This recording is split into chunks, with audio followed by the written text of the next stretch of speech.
L'Esprit du Seigneur repose sur moi parce qu'il m'a désigné par l'onction pour annoncer une bonne nouvelle aux pauvres. Il m'a envoyé pour proclamer aux captifs la libération, aux aveugles, les recouvrements de la vue, pour apporter la délivrance aux opprimés. Shalom, peuple de Dieu, je vous espère bien portant.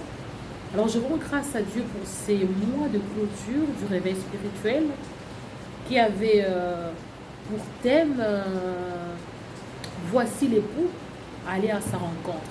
Alors c'était un thème qui était tiré du livre de Matthieu au chapitre 25 à partir du 6e verset. Donc voici l'époux, aller à sa rencontre. Alors tout au long de ce mois, donc j'avais déjà débuté en septembre, j'ai acheminé en octobre, et comme je clôture en novembre ici, alors on parlait de Jésus-Christ, on parlait de la fontaine. Bon, le message était basé sur Jésus-Christ. Le message était basé sur de se rendre aux pieds de son maître, de son créateur. Et voilà. Je rends grâce à Dieu parce qu'il y a eu des témoignages. J'ai reçu de personnes qui ont vraiment recouvré, comme je viens de parler tantôt de ce passage de Luc au chapitre 4, au 18e verset. L'Esprit de Dieu m'a oint pour annoncer la bonne nouvelle aux aveugles, aux pauvres. Donc, la pauvreté, là, c'est pas une pauvreté matérielle, mais c'est une pauvreté spirituelle. Donc, c'est de l'ignorance. Alors, par ces 3 mois, il y a eu de témoignages, comme je vous ai dit tantôt, de personnes ont témoigné de certaines choses qu'ils ignoraient. Alors, à partir du message, à partir de cette révélation, de ces révélations, et ces personnes ont recouvré, ces personnes ont découvert certaines réalités, certaines vérités. Donc, ça les a vraiment affranchis. Et voilà, c'est ça avec le Seigneur. Le Seigneur affranchit. Alors, sans plus tarder, j'avais reçu par l'Esprit ce passage encore de Marc au chapitre 4, au 11e verset, qui dit « Le mystère du royaume des cieux appartiennent à ceux du dedans, et ceux du dehors le regardent en parabole. » Alors, je vais continuer au 12e verset. Afin que lorsqu'ils voient de leurs propres yeux, ils ne saisissent pas. Quand ils entendent de leurs propres oreilles, ils ne comprennent pas, de peur qu'ils ne se tournent vers Dieu et ne reçoivent le pardon de leurs fautes. Alors ici, bien-aimé, Dieu m'a mis une pensée sur le jugement. Il m'a parlé de ce verset, il m'a transmis une révélation sur le jugement. À la fin de ce passage, qu'est-ce qu'on dit? De peur qu'ils ne se tournent vers Dieu et ne reçoivent le pardon de leurs fautes. C'est-à-dire, de peur qu'ils ne reçoivent pas le pardon. Par rapport à quoi? Par rapport à leur jugement. Je vais parler du jugement, bien-aimé. Ce que toi tu condamnes, ce n'est pas ce que Dieu condamne. C'est-à-dire, ta vision n'est pas la vision de Dieu. Nous avons un Dieu qui est illimité, qui est infini. Mais nous sommes finis. Nous sommes limités. Mais le Seigneur n'est pas limité. D'accord? Nous sommes ses créatures. J'aime toujours ce passage de Genèse au chapitre 1 au 27e verset. Comme déclare la parole que Dieu créant l'homme à son image. Okay? Alors Dieu bien-aimé ne t'a pas créé à mon image. Il ne m'a pas non plus créé à ton image. Mais Dieu m'a créé à son image. Okay? Et il t'a créé toi aussi à son image toujours. Donc toi et moi, nous sommes l'image du Seigneur. Ok? Alors ta vision n'est pas la vision des dieux. Okay? Ma vision aussi, pour toi, n'est pas la vision des dieux. Okay? Comme déclare la parole, vos voix ne sont pas mes voix. Alléluia, tu es bon. Alors, bien aimé, comme je disais tantôt, ce que toi tu juges, ce n'est pas ce que Dieu juge. Okay? Admettons, je suis la femme du chef de l'État. Okay? Et mon mari me ramène de valises d'argent. Madame, voici ce que j'ai rapporté. Ça sera quoi ma réaction? Je dirais, enfin, l'heure est venue où nous sommes rois. Chérie, la terre a tourné comme on l'a toujours désiré et rêvé. Mon cœur, écoute, ça c'est la main de Dieu. Prosternons-nous, prions, rendons grâce à Dieu. Ça c'est un miracle, mon cœur. Il n'y a pas de hasard dans la vie. Ok? Ça c'est une visitation de Dieu. Ça sera ça ma réaction. Et déjà, cette réaction, cette attitude, c'est l'attitude de joie. C'est l'attitude d'amour. Okay? C'est l'attitude de paix. Parce qu'on rend grâce à l'intérieur, on s'est réjoui. Okay? Et il y a l'unité. Parce que mon mari m'a ramené de l'argent, tu vois. Il a créé un vent d'amour, un vent de paix, un vent, une joie parfaite. Ok? Alors, bien aimé, la réaction, la joie, l'amour, ces partages, la paix qui s'est fait, cette atmosphère, alors c'est parmi le fruit de l'esprit et c'est parmi aussi les attributs divins. Ok?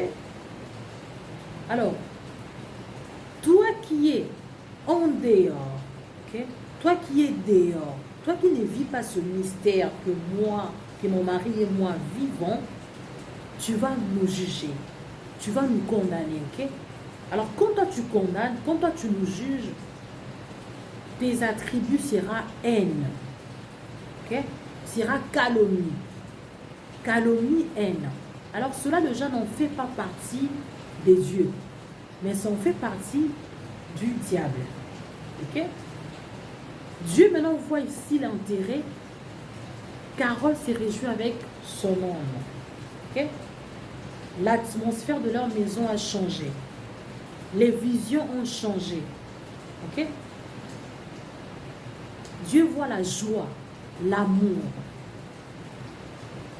la communication. Alors il voit tout cela. Quand je parle de la communication, c'est la prière aussi, tu vois. Alors Dieu voit son intérêt à l'intérieur. Il voit tout ce qui est bien. Et il s'est glorifié. Okay? Mais toi qui es là-bas, qui condamne, tu ne glorifies pas le nom de Dieu. Okay? Toi qui es dehors de ce mystère, tu ne glorifies pas le nom de Dieu. Mais au contraire, tu glorifies le nom de Satan. Et face à cette réaction, Dieu te regarde. Parfois, il dit malheur, toi qui condamnes. Ok? Dieu dit, si seulement cette personne avait la même position ou allait vivre le même scène qu'elle a vécu ou que lui a vécu, ça serait quoi sa réaction? Tu aurais agi pareil que moi. Voire même plus que moi. Alors c'est pour dire par là, bien aimé, ce que toi tu juges, ce n'est pas ce que Dieu juge. Le mystère du royaume des cieux appartient à ceux du dedans. Et ceux du dehors le regardent en parabole. Si tu étais à ma place, tu aurais fait pareil. Comme le dit ici à la fin, je répète encore, des peurs qui ne se tournent vers Dieu et ne reçoivent le pardon de leurs fautes. Toi qui juges, si tu étais dans la même position que moi, tu allais faire comme moi. Alors arrêtons de juger à partir de là, bien-aimé. Arrêtons de juger. Dieu est grand. Il est suprême. Toi et moi, nous sommes petits. Alors ce que nous pouvons faire ici, Et le prière que nous devons adresser à Dieu, c'est quoi? Que Dieu nous aide. Que Dieu nous accorde la grâce de voir comme lui. D'entendre comme lui. De percevoir comme lui. Et Seigneur, ne me donne pas la vision de la créature, mais donne-moi ta vision à toi, le Créateur. J'aimerais voir comme toi, Seigneur. Parce que si je vois comme Dieu, je ne serai pas prompte à juger les autres. Je dois d'abord réaliser la scène.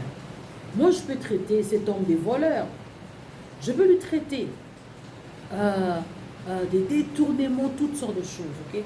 Mais si c'est moi qui vis ce mystère, je ne vais pas traiter, je ne vais pas prendre mon mari pour un voleur. Je dirais que c'est une opportunité pour moi. Comme on dit que le malheur des uns font le bonheur des autres. Quand c'est mon bonheur, alors Dieu est à l'intérieur. Dieu est dans le bonheur, Dieu est dans la joie. Alors, ce que la personne fait, peu importe parfois sa couleur ou sa forme, mais si cela recèle une joie, alors il y a un Dieu dedans. Si on peut changer de langage aujourd'hui, au lieu de dire il y a un diable, on dit il y a un Dieu dedans. Ça, c'est la main de Dieu. On doit dire Dieu est dedans. Pourquoi? Parce que Dieu est le créateur. Dieu est le fondateur. Ok? Il vient avant toute chose, le Christ. Ce n'est pas diable qui vient avant toute chose, mais c'est Dieu qui vient avant toute chose. Je prie et je déclare que Dieu te donne sa vision. Parce que comme moi je vis le bonheur, mon bien-aimé, je suis dans le sphère des aigles. Toi maintenant, qui n'es pas à l'intérieur de mon mystère, tu es comme qui? Comme la poule. Ou tu es comme le corbeau. Alors le corbeau n'atteint pas le sphère des aigles. Ça sera toujours, pour toi, ça sera toujours une parabole. Pour toi, ça sera toujours incompris. Pour toi, ça sera toujours mal interprété, mal défini. Parce que moi, je suis là où il y a les aigles. Mais toi, tu es où? Là où il y a le corbeau. Tu es là, et moi, je suis là. Toi, tu es ici, moi, je suis ici. Alors, Dieu est grand, Dieu est élevé. Quand je suis ici, c'est Dieu. Quand tu es ici en bas, c'est le diable. Tu vois la vision? Que Dieu nous accorde la grâce de voir comme lui. De cette façon, bien aimé, nous n'allons plus juger. Il y avait un temps, j'étais trop dans des jugements un peu téméraires.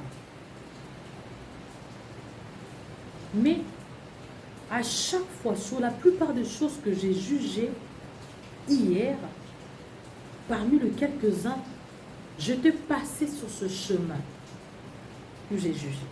Alors, quand j'étais passé par là, je m'étais retrouvé en train de faire la même chose que j'ai condamné hier. Alors, je vais même manquer, je ne sais même plus comment demander pardon à Dieu. Comme le dit la parole. Cette prophétie, elle est vraie. J'avais manqué même des mots à dire à Dieu. Je me têtu. Je dis, Seigneur, mais j'ai condamné cette chose. Je me suis retrouvée en train de faire cette chose moi-même. C'est pour dire par là que les choses que l'on condamne souvent, que l'on juge souvent, on se retrouve parfois en train de le faire. Dieu te fera passer dans une épreuve où tu seras dans la même pratique. Et tu te diras, ah, donc je pensais que ça c'était mal. Alors aujourd'hui, je suis dans le mystère, je vois comment cela recèle la beauté. Tu vois, celui qui est dans le mystère, ne ressent pas ce que toi tu ressens. La joie que la personne ressent à l'intérieur, toi tu ne le ressens pas. C'est comme, admettons aussi, dans une relation amoureuse, ok? Il y a le défaut et le qualité. Alors, en dehors que le partenaire, l'un des partenaires, ça peut être, on prend même l'homme qui crie sur sa femme parfois devant les gens, okay? Parfois qui insulte même, qui déborde. Mais en dehors de déborder, c'est aussi un homme qui est vraiment un super héros à la maison. Il pourvoit pour sa femme. Il fait ce qu'un homme doit faire pour une femme. Alors, en tout cas, il répond vraiment à une grande partie majeure du besoin de la femme. Mais il a aussi des défauts. Il insulte, il crie parfois, tais-toi, ceci, cela. Ok? Mais non. Quand on se retrouve à l'extérieur, vous autres, vous observez, non? Pas l'homme grande sa femme. Toi, tu es bête. Il dit toutes sortes de choses. Vous allez condamner cet homme. Et vous allez même inculquer à cette femme de mauvais conseils. Cet homme vraiment, il ne sait pas te respecter. Toi, tu es une grande dame. Il ne peut pas te manquer du respect comme devant les gens comme ça. Pour moi, divorce ou arrête avec cet homme. Il n'est pas une bonne personne. Bon, parfois la femme, pour vous faire plaisir, elle peut dire, vous avez vraiment raison. Il faut que je quitte cet homme. Mais en rentrant à la maison, elle réfléchit sur la réalité. Elle réfléchit sur l'intérieur. Sur ce que son homme-là le recèle comme plaisir. Maintenant, il comptabilise le plaisir que cet homme lui transmet. Avec ce défaut, oui, c'est un défaut qui fait mal aussi. Mais le plaisir aussi fait tellement du bien. Je pardonne ces mamans. Alors, quand le lendemain, vous allez voir encore cette femme avec son homme. Eh, oh, Bena, Zoba, moi, on l'a vu encore avec cet homme. Cet homme qui l'avait insulté hier là. My God, ça va Zoba. Non, en fait, c'est toi qui ne comprends pas. Tam souillon Zoba. Parce que toi, tu es dehors. Yo mona kase na libanda, c'est na kati yo mona quitté. Ce que c'est na kati on a des kanaki parce que l'intérieur retient, bien aimé. Oh my God. C'est l'intérieur qui retient. Je vais parler aussi à une personne. Au-dessus de tout, bien aimé. Sur des conseils qu'on peut vous faire dans la vie. Comptabilisez toujours ce que vous vivez à l'intérieur. Même si vous voulez vous décider parfois de lâcher, d'écouter la voix de l'ennemi, d'écouter la voix du mensonge, la voix de la perdition, la voix de la séparation. Mais reculez encore un peu, réfléchissez sur la voix de la joie aussi. Parce qu'il y a aussi la voix de la joie. Cette joie-là que vous ressentez à l'intérieur. Alors pour cette voix-là, restez. C'est ça le mystère. Restez à l'intérieur. Dans cette vie pareille, nous passons dans des métaphores un peu compliquées. Nous sommes dans un combat perpétuel entre la lumière et le ténèbre. Le ténèbre vient avec ses découragements, ces mauvaises voix-là. Si je parlerais même de quelques éminents personnages de la Bible, ce voix-là qui parlait à Job au travers sa femme, ces voix-là des découragements, ces voix-là de lassitude qui parlaient à Pierre que tu vas te noyer. Et le même voix-là aussi qui parlait à Paul et Silas en prison, que c'en est fini de vous. Ce sont de mêmes voix aussi qui te parlent. Abandonne. Arrête avec Dieu. Qu'est-ce que tu es? Qu'est-ce que Dieu te donne? Depuis que tu servais Dieu, qu'est-ce que tu es devenu? Bien-aimé, laisse-moi te dire, ta coupe est presque déjà pleine. N'arrête pas. À chaque fois que tu vas arrêter, réponse au bon moment que Dieu. Réponse au miracle que Dieu a fait. Le miracle d'hier. Réponse au bienfait que Dieu t'a fait hier. Réponse au souffle que Dieu te donne. Réponse à tes 5 sens qui fonctionnent. À l'ouïe, l'odorat, le toucher, la vue, les goûts. Réponse à ça, bien-aimé. C'est parmi les grandes valeurs que nous avons, que nous ignorons cependant. Mais j'aimerais te parler, c'est vraiment de très très grandes bénédictions. Parce qu'avant d'envier quoi que ce soit, tu devais d'abord avoir tes 5 sens. Si aujourd'hui on t'a arraché la vue, on t'a arraché même le toucher, tu vas te marier là, tu as envie de te marier, non? Mais si tu n'as pas de toucher, le mariage ne sert à rien. Si tu n'as pas la vue, le choix ne sert à rien. Tu as de choix, tu es sélective, non? Moi j'aime les hommes blacks, j'aime les hommes blancs, j'aime le métis, j'aime le teint marron et consort. Okay? Alors tout ce teint-là, tout ce choix-là, tu le fais parce que tu vois. Si tu ne vois pas, tu n'auras plus de choix à faire. Alors rien ne va valoir la vie. Si tu n'entends pas non plus, ça ne te servira. Au fait, ça sera pour toi. Tu seras, je ne sais pas quel genre de personne.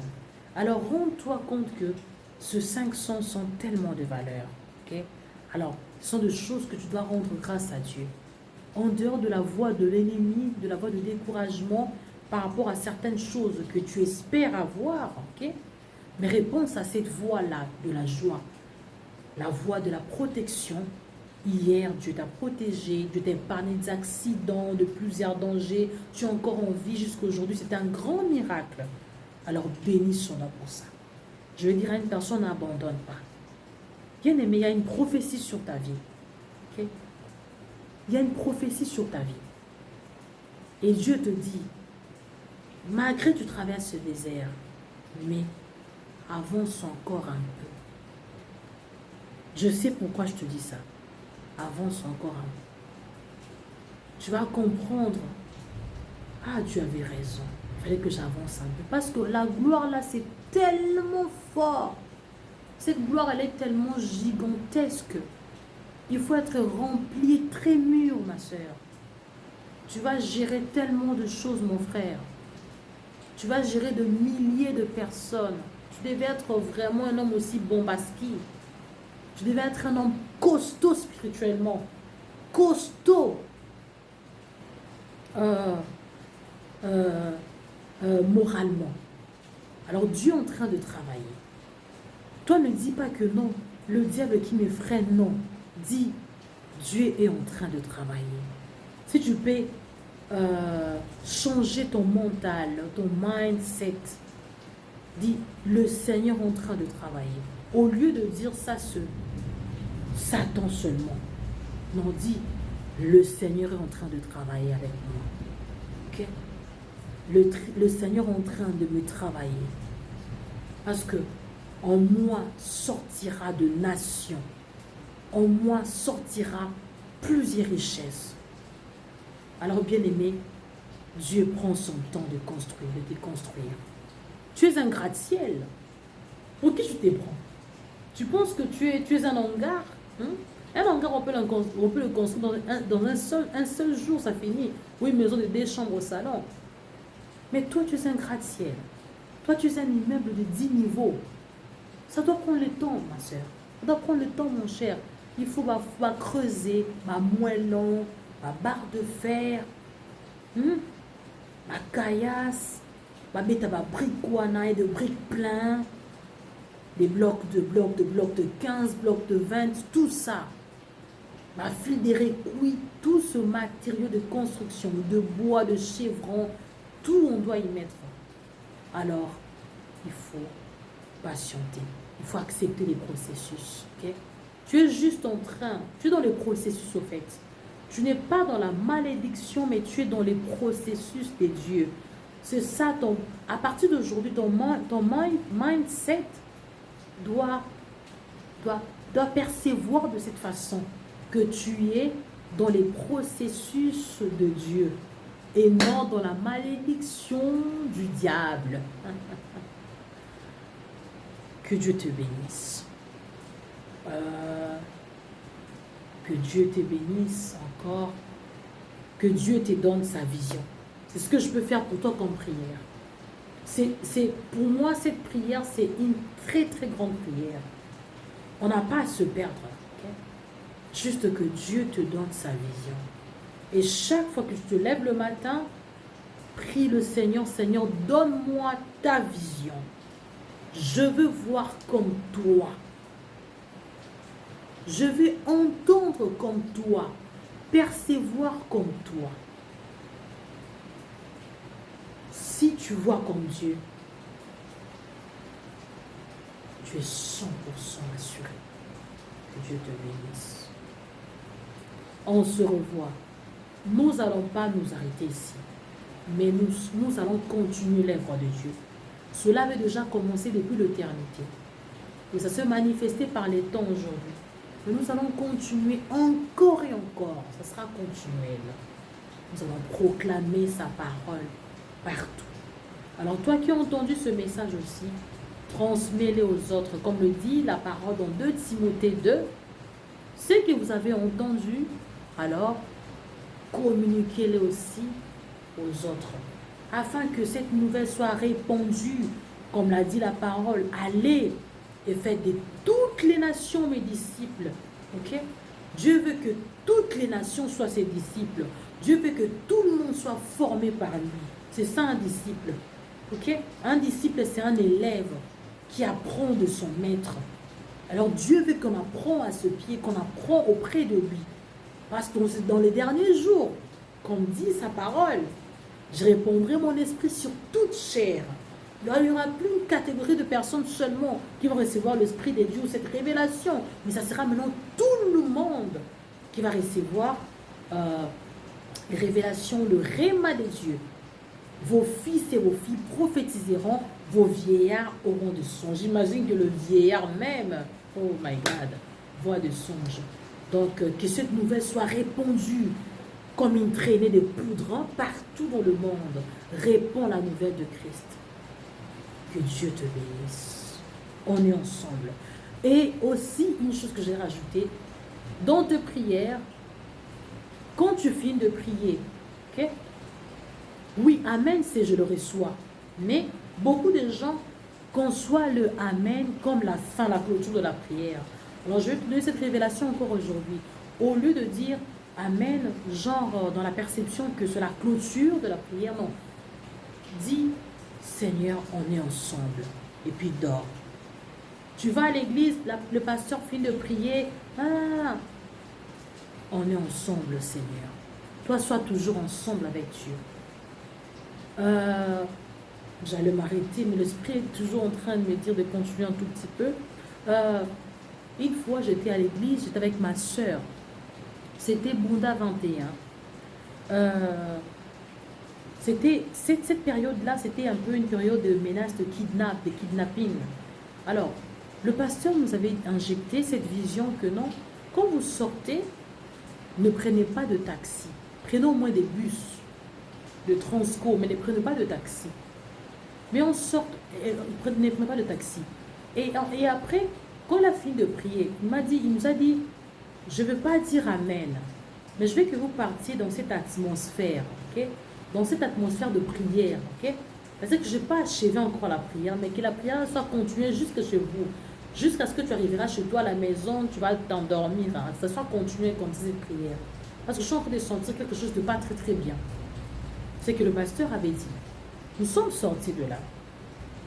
Nous sommes levés sur l'arrêt, on voulait prendre les transports et tout. Vu que le transport c'était difficile, le taxi, on ne voyait presque pas de taxi. Et on voyait plutôt presque pas de bus. On était obligé de prendre le taxi. J'étais avec ma soeur. Alors bon, même si cela n'était pas mon choix, parce que je voulais faire plaisir à ma soeur. Moi, je voulais seulement le bus, comme l'avait prescrit le pasteur. Mais, quand j'étais avec ma soeur, dans l'heure pour cela, bon. J'avais fait plaisir à ma soeur. Nous sommes montés dans ce taxi. Alors, quand on avançait sur Prince de Liège, le chauffeur a viré au niveau de Saucimat. Et c'est là maintenant que l'action a commencé. Ils ont remonté de vitres, ils ont éteint l'ampoule. Dans ce véhicule, il y avait un chauffeur devant, un gars devant et un autre derrière. Alors, ma soeur et moi, nous étions, moi j'étais au milieu et ma soeur au fond. C'était comme ça. Ils ont éteint les ampoules, l'autre retourné derrière nous. Ils ont sorti le pistolet, le canif et tout pour nous faire du mal. Et puis, ils nous ont bandé la figure. Alors, le chauffeur conduisait à vive allure, on ne voyait plus rien parce que les yeux étaient bandés. Au fond du cœur, je m'étais souvenu de ce que le pasteur avait dit. Ne dites pas Amen, retournez avec cette atmosphère de prière. Ok? Parce que je sens quelque chose de pas bien venir. Ce que je vais te dire aussi, après ce témoignage, après ce message, à chaque fois que tu finis de prier ou tu n'as plus de mots, pour l'instant là, dis Seigneur, on est ensemble. Au lieu de dire Amen, dis on est ensemble. Ok? Dans cette parole de pasteur, ça avait fait en sorte que je sois toujours dans l'attitude de prière. Je dis à Dieu, Seigneur, le pasteur nous avait dit qu'on est en prière. Ça veut dire que nous sommes aussi connectés au pasteur. Ok? Alors, si, comme le pasteur aussi est protégé, du coup, nous aussi, nous sommes protégés. Moi aussi, je suis protégée. Le mal ne nous atteindra pas. Il peut vouloir tout faire, mais nous serons sains et saufs. Et c'est comme ça, le kidnappeur, oui, ils avaient arraché, on nous avait ramené jusqu'au vers le fleuve, ils ont arraché le téléphone, tout ce qu'on avait de bien, de précieux. Et même curieusement, le chauffeur nous a demandé, vous habitez où et tout. On habite la cité verte. Il nous a payé encore le transport, ce qui est très curieux. Les kidnappeurs ne font pas des voleurs. Mais ils ont pris encore notre argent, ils nous ont payé le transport, les parties. Et après là, nous sommes partis. Donc, cette parole de pasteur Ken m'avait donné la force, le courage de savoir que non, Dieu est avec moi. Et puis, non seulement que Dieu est avec moi, et puis, c'est-à-dire, cette confiance-là, tu vois, la confiance que je n'ai pas peur, rien de mal ne va nous arriver. Je suis en état de prière toujours. Pour moi, je voyais seulement l'atmosphère de l'église, le nombre de personnes. C'est-à-dire, pour moi, je voyais la majorité. Et c'est de cette façon-là que nous avons été sauvés. On ne nous a pas touchés, pas violés, il n'y a rien eu d'agressif, ni certaines manières comme on s'imaginait. Et voilà. Alors, avec toi aussi, ce soit pareil. Dis toujours, Seigneur, on est ensemble. Quand tu dis, Seigneur, on est ensemble, de partout où tu vas fouler tes pieds, le Seigneur sera toujours ta protection. Que Dieu te bénisse.